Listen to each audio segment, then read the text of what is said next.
Sveiki, šiandien su jumis būsiu aš, Tomas, ir pristatysiu jums Vendivei Pulse BF RDA kaitiklį. Squonkinis kaitiklis, pažiūrėkim, kas čia dar su juo tokio jau stebuklingo.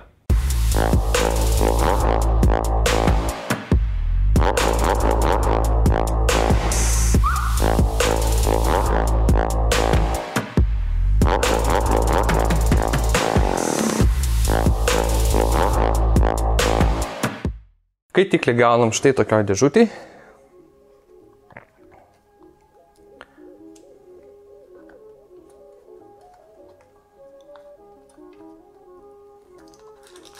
Standartinė Vendivei dėžutė. Išsitraukia. Ir tada turim štai mūsų kaitiklį, kandiklį. Išsimkim.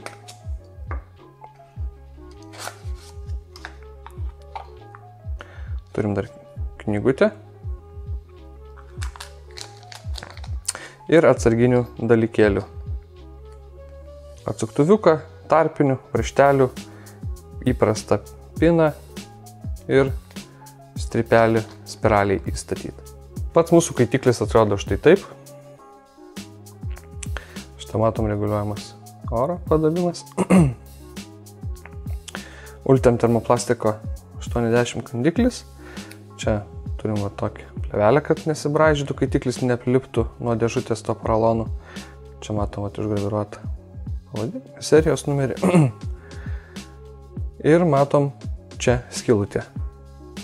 Tai yra Squonk arba bottom feed, kaip čia jums maloniau taip galit vadinti. Kontaktas, per kurį atiteka skystis į kaitiklio fazę. Taip, pažiūrėkim tada šitą, išardykim, įsijima mūsų 80 kandiklis, galim naudoti arba savo kažkokį mėgstamą, priderintą prie kažko, arba kitą iš komplektų, šiek tiek siauresnis. Matot viduje tarpinę, tai tinka visi 80 kandikliai, Goon stiliaus. Turim štai va kaitiklio oro reguliavimo žiedą, dvigubą tarpinę. Štai mūsų oras eina čia toliau, jau matom bazę, čia išgraviruota Tony B, tai youtuberis, kūrėjas šito kaitiklio ir Vendivei. Ir tada nusijima taipogi va jau pats viršus ir turim tada kaitiklio bazę. Čia va mūsų visa šita kamera to štai taip, matom vamzdeliais oras pareina kampu į spiralę iš viršaus. Apie tai tada kodėl tai gerai ir blogai, papasakosiu vėliau. Čia dar matot yra štai toks va, šito vietoj ties ten ir ties ten tokie dantukai. Jie įsistato štai šitas vietas, čia ir užfiksuoja kaitiklio visą viršų, kad jisai nesisukinėtų ir nesukreipytų spiralės. Štai kaip atrodo kaitiklio bazė. Matom, turim postlės deką. Tai reiškia, kad jis yra be stulpelių, spiraliai įsileidžia va tiesiai į deką, šone prisisuka varžtais, pliusiniais varžteliais, dvigubą tarpinę. Ir štai matom ten apačioj, giliau, yra mūsų skylutė, per kur iš apačios atbėga skystis. Jis atbėga ir iš vienos pusės pasidalina, iš vidurio į abi pusės paplinta. Štai čia mes turim skysčio šulinėlius, šiaip jie atrodo labai negilus, bet skysčio įstalpina visai nemažai, parodysiu tai paskui. Ir kaip matot, pas mane bus įdėtas iš komplekto paprastas 50 kontaktas, be skylutės, su kuriuo mes kaitiklį galim naudoti ant įprasto modo, be apatinės skysčio padavimo. Naujos spiralės neviniosim, bet aš parodysiu, kaip įstatyti spiralę. Pradžiai tada išimkim savo seną. Matom štai pliusiniai varžteliai. Štai dar iš arčiau bazė jums. Turim štai pliusinį kontaktą su izoliatorium, minusinį. Čia, kaip minėjau, tas skysčio padavimas. Gaila, neturiu dabar su ko parodyti šitą vietą. Taip, dabar mums reikia atsimatuoti spiralę, kad jinai būtų su kojelėm tokio aukščio kaip mūsų 80 kandiklis. Šita mano yra, sakykime, gal porą milimetrų trumpoka, todėl aš jos iki galo nekišiu, šiek tiek pakeliu ją aukščiau. Tokio aukščio spiralė atsistoja idealiai, kad ją gerai užgaudytų oro padavimas ir neapsipūstų ten kažkur į šoną, dar kažkur, viskas eina tiesiai į spiralę, labai gerai. Taip, ir viskas, tiesiog įstatom spiralę. Prisiveržiam iš pradžių biškį vieną kojelę, matom, čia šonas visas sukritęs. Aš ją pakeliu šiek tiek aukščiau, kad būtų. Prisuku kitą nestipriai, pasižiūriu, aukštis, man atrodo, tinkamas. Ir tada galim užveržti. Varščiukai, sakykim, visai neblogi. Tai va, tada užveržus, aišku, spiralę. Reikėtų dar išlyginti, kad jinai būtų aukščio atžvilgiu lygiai. Na va. Plius minus ok. Taip, nauja spiralė, 0,48 ohmo. Vidinis diametras 3 mm lygiai. Ir va, kaip mes turim, kad kaistų. Dabar. Pas mane spiralė jau buvo įdėta, todėl jums pati gražiai atsistojo į šitą vietą. Tačiau jums ką reikia padaryti, dėl ko čia dar yra palikti šitie, jums reikia, kad spiralė būtų ne kažkaip taip, o kad jinai būtų lygiai va su šitais va dantukais. Tiksliau tom dobutėm, kur įsistatys tie dantukai, kad jums oro padavimas atsistotų gražiai lygiai į spiralę. Nu, matom, kad plius minus gerai. O dar tada jau paskutinius pataisimus galim atlikti uždėję bazę. Va, ir užsifiksuoja jisai, matot, atsisuka dabar visas skaitiklis. Taip, ir mes pažiūrėję čia matom, kad, nu, žinokit, pataikiau. Matot oro padavimas, kaip pareina jisai kampu į spiralę. Dar čia šiek tiek, aišku, galim pasireguliuoti, pasimakaluoti. Bet man atrodo gerai. Ir tada galim dėti vatą. O tos mums čia labai daug nereikės. Viena spiralė. Taip, prakišam, kad būtų. Taip, pamatot, spiralė, kad judėtų, bet kad mes traukdami jau jos nesudraskytumėm. Įsipakuojam savo žirklės.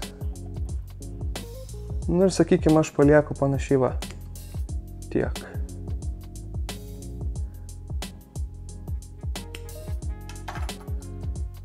Kad būtų panašiai va tiek. Atrodo visai nemažai, dar mes čia gal biškį pragrėbuokim, taip nebaisiai, kad išpurent.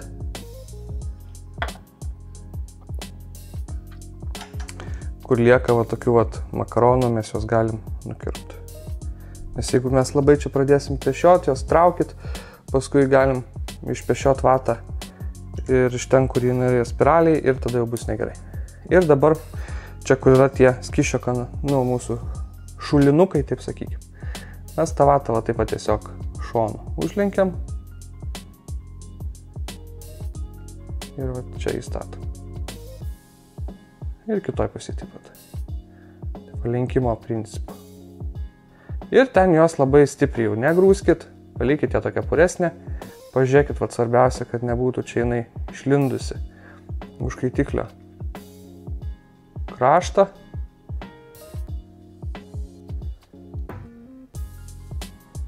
Ten didelio grožio vidų nereikia, svarbu savo darbą gerai atlikti. Nu ir va, tada mes ją sudėję galim užsipilt skysčio. Aišku, jeigu turit apatinio skysčio padavimo modą, tai su tuo kiauru kontaktu 50 užmaitinat skysčių kaitikliuką ir viskas. Jeigu ne, galit naudoti tada, kaip naudoju aš. Tiesiog tradicinis RDA vatos sušlapinimas. Taip, galim dar truputį padrėkinti, geriau roniukas, negu kad paskui gaut sausą. Ir ta vata dar išbrinks, aš paskui ten jau prie bazės nebelendu. Kaip viskas šiek gražiai atrodo. Pažiūrim, ar viskas kaista. Kaista puikiai. Oro padavimą taip taiko maždaug, kad jisai būtų į šoną.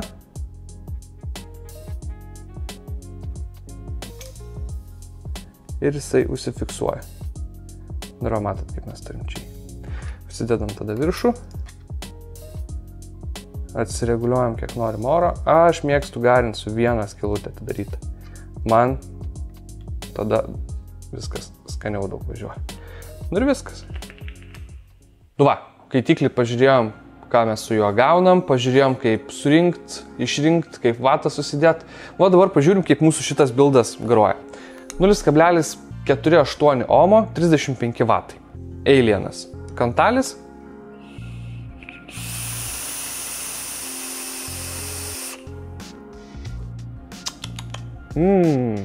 Priminsiu, kad pas mane yra atidaryta pusė oro. Tik vienas skylutė iš abiejų pusių. Ir spiralė tada apipučiama yra ne tais 4 vamzdeliais, bet po vienu, o taip pat iš šonų tas oras ateina. Nu, žodžiu, po vieną skylutę iš šonų.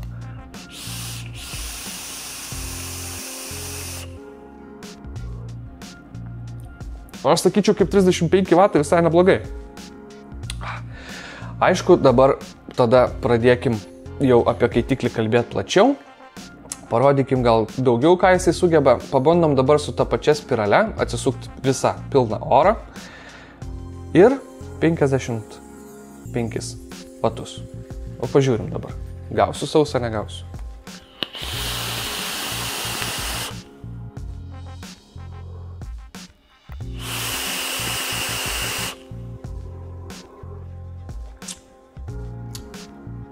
Nu, visai neblogai. Kągi, aš vėl prisisuksiu orą, nusimesiu vatus iki kokių 40.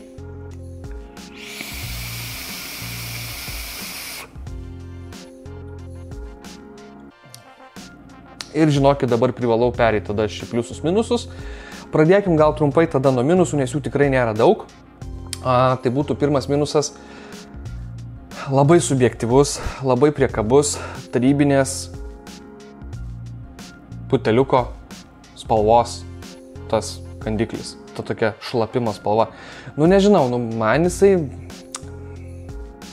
skonio reikalas, bet aš labiau norėčiau, kad būtų tiesiog juodas. Bet vėlgi čia toks tas minusas subjektyvus, galite sumesti savo 80 kandiklį, kokį tik norit, ir šitą pasikeisti. Komplektai yra kitas juodas, tik jis yra šiek tiek siauresnis, tai man su šito patogiau. Nu, už tai aš jį taip ir naudoju. Vis tiek, kai garindu, tu jį nežiūri, tos spalvos nematai, pripranti. Tai čia toks ir minusiukas. Kitas minusiukas būtų, sakykim, išvaizdos.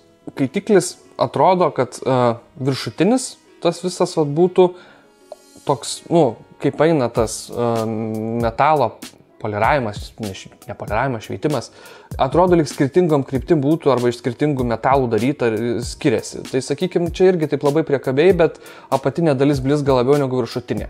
Nu, ir atrodo, kad nežinau, kaitiklį būtumėt naudoję, tada iš kito susirinkę kartu su nauju kaitikliu ir taip pat. Aišku, tai labai toks jau čia labai priekabiai, jau tikrai turi įsižiūrėti, kad tai pamatyt, bet, sakykim, tokie čia tie minusai pasitėra, tai aš tokius ir vardinu. Kitas minusiukas būtų diametras 22 mm. Tai aišku yra ir pliusas, kas neturit modo, kuris naudoja, nu, ant kurio gražiai atrodys platus kaitikliai, bet šiaip automatiškai mažesnis gaunasi tada visas tas skysčio šulinėlis ir su kai kuriais jisai modukais atrodys kiek kvailai toks mažiukas, spuogas ant viršaus, ypač jeigu ant kokio užsisuksim modo, kuris plačius kaitiklius labiau mėgsta. Tai va, ir dar iš tų minusiukų tada būtų, sakykim, tas dekas jo. Kažkaip biški man nelabai patiko dalykas su ta fiksacija. Jeigu, sakykim, mes nesam užsisukę tvirtai ant modo kaitiklio, tai būna tas žiedukas prašoka. Ir jeigu mūsų spiralė plati, mes su tais vamzdeliais oro savo spiralę baukštį ir numušam ir galim sukraipyti. Man tai porą kartų yra buvę, tai aš jau dabar pirmą gerai prisiveržiu kaitiklį prie modo, kad netyčia jisai neatsisuktų, kad tvirtai stovėtų. Ir tada, uždėdamas tą visą jau viršų kaitiklio, jį pasuku šiek tiek prieš laikrodžio rodyklę, uždedu ir tada čiučiuką, kad reikėtų tik pasukti ir jisai pokšt gražiai šoka. Kad nereikėtų ten labai daug malt makalot, nes paskui tą spiralę galim numušti. Nu ir aišku, tą aukštį taip gan yra, sakykime, nepratus sunku pagaut, bet, vat, kaip sakau, labai gera yra liniuotė jum, tai jūsų šitas 80 kandiklis. Pagal jį pasižiūrėt, kad būtų koilas nuo viršaus iki apačios ir jis atsistoja praktiškai idealiam aukštį. Tai va, tai tie minusai tokie. Pradėkim tada nuo pliusų. Nu, prieš pliusus leiskit man dar šiek tiek pagarinti.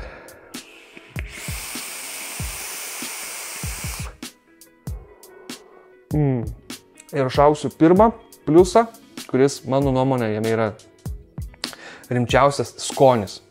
Nu, žinokit, hebra, aš esu, kaip jau tikriausiai, kas žiūri tą apžvalgą, žinot, labiau vienos spiralės gerbėjas. Ir RDA su viena spirale skonis tobulas. Sakykim, ikoną aš labai ilgai naudojau su viena spiralė, bet jisai didesnis, ten to skysčio tada taip dasipilt, nedasipilt, tas oras biški mėgsta pašvilpt. O čia viskas vienai spiraliai ir padaryta. Tas oras super, labai švelnus ir garsas labai malonus. Nėra jokio švilpimo, net minties, kad jisai lyg norėtų švilpti, nėra. Labai smagiai traukiasi. Ir skonis nuliuks. Aišku, maža yra kamera pas mus spiralė, ten įdėta ne kažkokia tiesiog paprastas vėlos gabaliukas. Tai visa tai duoda superinį skonį. Nesvarbu, ar tu pilsi vaisinį, ar mėtinį, ar tabakinį skystį su visais, jisai visas natas labai stipriai atiduoda. Sakykim, skonio etalonas RDA kaitikliuose man dabar yra nebe ikonas, o šitas. Viskas. Ikonas padėtas, antra vieta iš RDA, sakykim, va tų tokių, nekalbu aš ten apie tos jau amerikietiškus, ten gūnus ir taip toliau, bet va iš tų va kiniškų visų žaisliukų, tai šitas dabar man pirmoje vietoje. Skonio. Kitas pliusas - garo. Nu, aš nežinau, aš rodžiau, bet dar kartelį atsisukam pilną orą, 60 vatų, pasižiūrim, tik ar aš negausiu sauso, dar manau ne.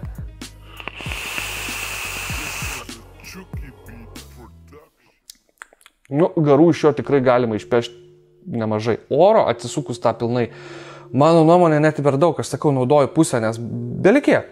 Oro, wow, galima va. Nu, ta prasme labai daug oro. Užsisukus pusę, jaučiasi toks pasipriešinimas, bet jis toks labai malonus ir jo nėra daug. Tas oras toks švelnus ir tas pasipriešinimas man čia labai tinka. Tik aišku, 60 vatų gal prisukus orą nebandysiu traukti. 40.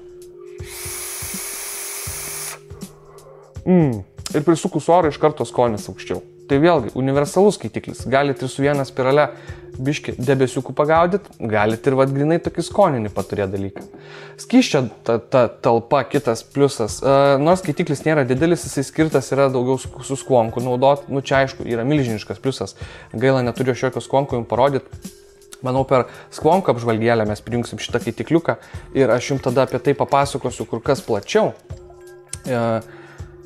Bet šiaip talpa skaitiklio yra liuks, nes telpa jį tikrai nemažai, o matot, pilną pipetę suvariau, prieš tai kiek vatą keisdamas, dėdamas tiksliau, kiek skysčių užlašinau, matyt, kiek garinau, dar tikrai sauso nebuvo. O dabar vėl, kam norėjau dar parodyti kitą kaip po pliusą. Skysčio mes matėt pripylėm, viskas ten šlapia ir jisai va, ant šono pavertus. Liuks, va, sausa. Jokio beigimo. Dėl to, kad šitie visi mūsų oro 4 tie cilindriukai, jie yra išlindę iš bazės. Aišku, jeigu mes perpilsim, dar vieną pipetį, jeigu įpilsiu, tai ten viskas jau paskęs ir tada, savaime suprantama, kad jeigu tie vamzdeliai jau bus įskystį įmirkti, jie galiausiai pradės jį leisti per šonus. Bet jeigu mes turim, sakykim, skysčio įpylę tiek, kad būtų ta šlapia, bet tų vamzdelių nesiekia, jisai nebėga. Ant šono paguldytas kažkur nuvirtęs, jisai nebėga. Automobilį drąsiai pagarinam, galima ant sėdynės pasidėti, jisai neišbėgs ir neišteps. Tai vėl didžiulis pliusas dėl šitos, būtent konstrukcijos, jo, tokios tos pinties. Kitas vėlgi pliusas būtų 80 kandikliai. Savo mėgiamą 2 komplekte, labai patogu. Tie, kur komplekte vėlgi, kaip minėjau, spalva prie minuso, bet dydį šito man, sakykim, su šito kaitikliuku, super, labai patogiai traukėsi.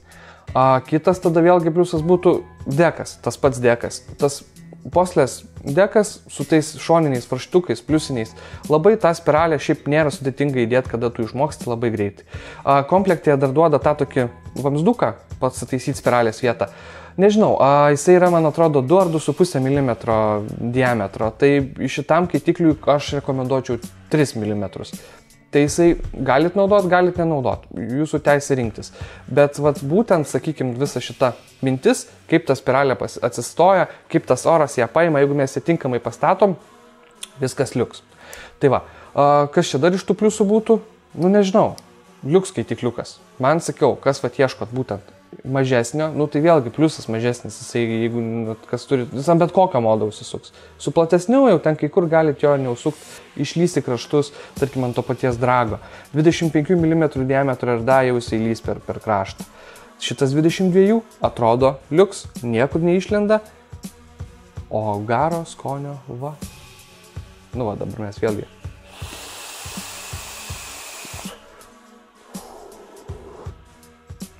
Liuks. Tai va, žodžiu, nedidelis, skanus, oro daug, oras švelnus. Surinkt, nu pirmą kartą reikės pasižaisti, sakykime, su tos spiralės aukščiu. Bet šiaip tikrai nesunku. Tai kas ieškot mažo, skoninio kaitikliuko, kurį galima priversti ir daug debesies padaryti, prašau. Puikus pasirinkimas. Tai va, tam kartą tada manau tiek. Mus, kaip aišku, visą laiką visur sekit, prenumeruokit, prisijunkit prie mūsų Facebook'e, ten visą laiką vyksta konkursai, prizų dalybos ir panašiai. Laukiam jūsų nuomonių apie tai, ką mes jau nufilmavę, apie tai, ką jūs norit pamatyti, gal kažkokių minčių, idėjų, prašymų, pageidavimų. O tam kartu tiek. Gero.